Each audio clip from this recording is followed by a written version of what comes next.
Update on the Bambu Labs X1 Carbon, the new one that didn't work. Might go around with tech support. A little bit disappointed in how that turned out, taking so long. I mean, I did get a replacement finally. What I had to do was buy another one, then send the other one back once I got the new one, and then that got refunded. So that was not a big deal there. It was a hassle.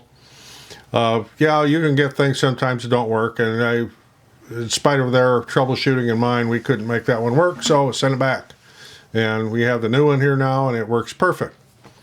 With that being said, there's a lot of news going around about the last week about what Bambu has done, so a lot of people are feeling bamboozled, so to speak, with their possible lockdowns, and I'm not going to go into all that or speculate on what's going to happen. I run in LAN mode here. I'm not connected to the cloud. I don't upload my files and let them back down. It's all done over LAN or with SD cards.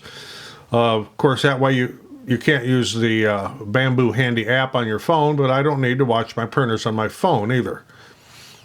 It's just something I don't need. So it's all in LAN mode. I'm off the grid, so to speak. I've got an A1 coming yet. But at that point, I think I'm going to do a wait and see about whether I buy any more Bambu printers or not.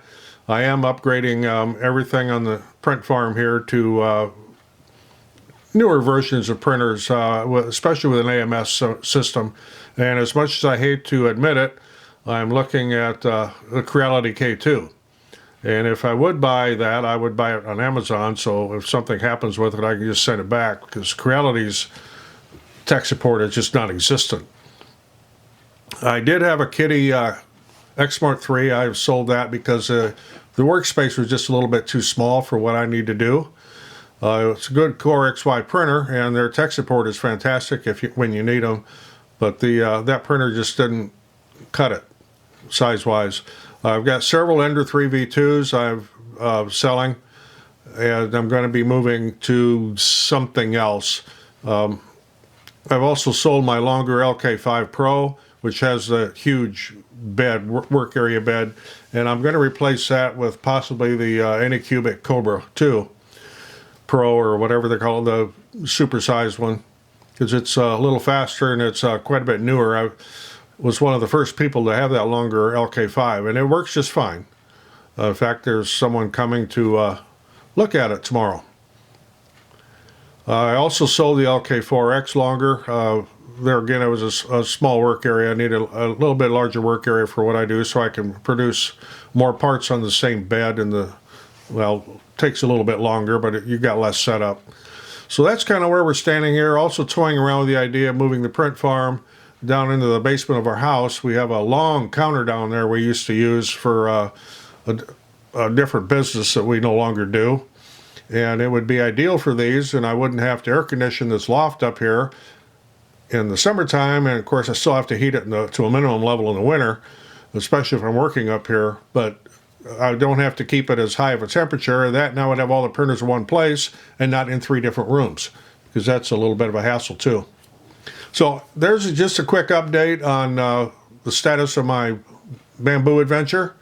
They did come through and they did replace the printer, so I'm happy about that. And this one here works just fine. And a little bit of news about what I'm doing with changing around with my print farm. I'm not buying any more Bambu printers for the time being till I see how this whole thing shakes out. So there was some gaslighting there, and I don't need a printer that could possibly brick it. Well, even though they're saying that, oh, we won't brick it. If you look at their terms of service, if you fail to update their firmware, they can set your printer not to work until you do. So, there. So if you got anything out of this, appreciate getting a thumbs up. Always helps the channel. I'm Roger in the loft above the shop. See you in the next one.